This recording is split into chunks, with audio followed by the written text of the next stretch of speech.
আচৰিত কথা যে গুজৰাটৰ চিৰিয়াখানাৰ কাৰণে ৰিলায়েন্স কোম্পানীৰ চিৰিয়াখানাৰ কাৰণে আমাৰ কিয় হাতীবিলাক দি থাকিব? আমাৰতো হাতী বহুত বহা নাই, আমাৰ জংঘলটো কমাৰ কাৰণেহে হাতী বহা যেন লাগিছে। বাঢ়িছে বাৰু, ইমান কমা নাই, কিন্তু এনেকৈ শ হিচাপততো হাতী আমি দিব নোৱাৰোঁ বা এটাও হাতী আমি দিব নোৱাৰোঁ কাকো।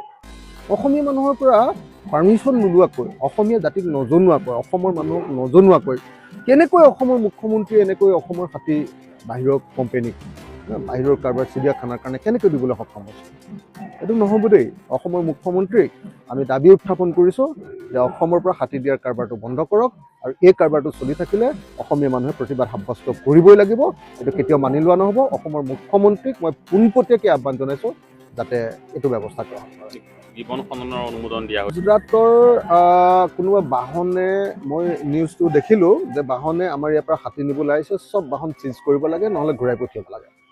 এখন বাহনতো এটা হাতী নুঠাবৰ কাৰণে, আৰু যদি উঠাই অসমৰ সকলো জাতীয় সংগঠনে তাৰ বিৰুদ্ধে জঁপিয়াই পৰিবৰ কাৰণে।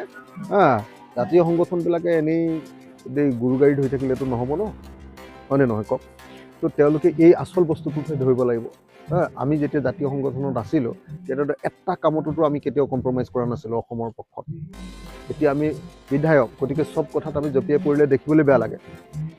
মোক এটা বেলেগ দায়িত্ব ৰাইজে দিছে, গতিকে মই আহ্বান জনাইছোঁ জাতীয় সংগঠনবিলাকক, এনেকুৱা এখনো গাড়ী যাতে ইয়াৰ পৰা পাৰ হৈ যাব নোৱাৰে, এখনো গাড়ীত যাতে এটা হাতীও আমাৰ অসমীয়াৰ বিনা অনুমতিত যাতে লৈ যাব নোৱাৰে, তাৰ ব্যৱস্থা গ্ৰহণ কৰিব লাগে জাতীয় সংগঠনবিলাকে। নহ'লে আৰু আমি নামিব লাগিব আৰু বুঢ়া মানুহবিলাক। এয়া কিন্তু নতুন নহয়, গোপনে বহু এইটো কেতিয়াও কৰিবলৈ দিব নালাগে, আমি প্ৰতিবাদ সাব্যস্ত কৰিব লাগে। আচৰিত কথা যে গুজৰাটৰ চিৰিয়াখানাৰ কাৰণে, ৰিলায়েন্স কোম্পানীৰ চিৰিয়াখানাৰ কাৰণে আমাৰ কিয় হাতীবিলাক দি থাকিব? আমাৰতো হাতী বহুত বহা নাই, আমাৰ জংঘলটো কমাৰ কাৰণেহে হাতী বহা যেন লাগিছে।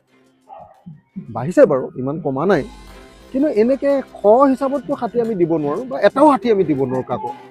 অসমীয়া মানুহৰ পৰা পাৰ্মিশ্যন নোলোৱাকৈ, অসমীয়া জাতিক নজনোৱাকৈ, অসমৰ মানুহক নজনোৱাকৈ কেনেকৈ অসমৰ মুখ্যমন্ত্ৰীয়ে এনেকৈ অসমৰ হাতী বাহিৰৰ কোম্পানীক, বাহিৰৰ কাৰোবাৰ চিৰিয়াখানাৰ কাৰণে কেনেকৈ দিবলৈ সক্ষম হৈছে? এইটো নহ'ব দেই। অসমৰ মুখ্যমন্ত্ৰীক আমি দাবী উত্থাপন কৰিছোঁ যে অসমৰ পৰা হাতী দিয়াৰ কাৰবাৰটো বন্ধ কৰক, আৰু এই কাৰবাৰটো চলি থাকিলে অসমীয়া মানুহে প্ৰতিবাদ সাব্যস্ত কৰিবই লাগিব। এইটো কেতিয়াও মানি লোৱা নহ'ব। অসমৰ মুখ্যমন্ত্ৰীক মই পোনপটীয়াকৈ আহ্বান জনাইছোঁ যাতে এইটো ব্যৱস্থা গ্ৰহণ কৰে। জীৱন খননৰ অনুমোদন দিয়া হৈছে। গুজৰাটৰ কোনোবা বাহনে, মই নিউজটো দেখিলোঁ যে বাহনে আমাৰ ইয়াৰ পৰা হাতী নিবলৈ আহিছে, চব বাহন চিজ কৰিব লাগে, নহ'লে ঘূৰাই পঠিয়াব লাগে।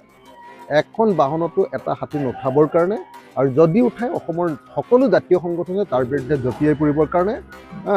জাতীয় সংগঠনবিলাকে এনেই গুৰু গাড়ী ধৰি থাকিলেতো নহ'ব ন, হয়নে নহয় কওক?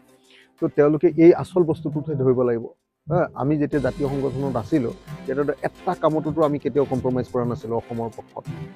এতিয়া আমি বিধায়ক, গতিকে চব কথাত আমি জঁপিয়াই পৰিলে দেখিবলৈ বেয়া লাগে।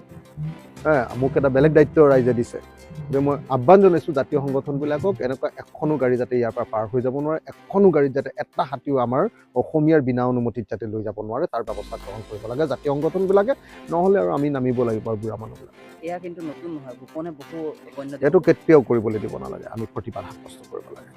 মই এই ৰাজীৱতীয়াৰ কথা।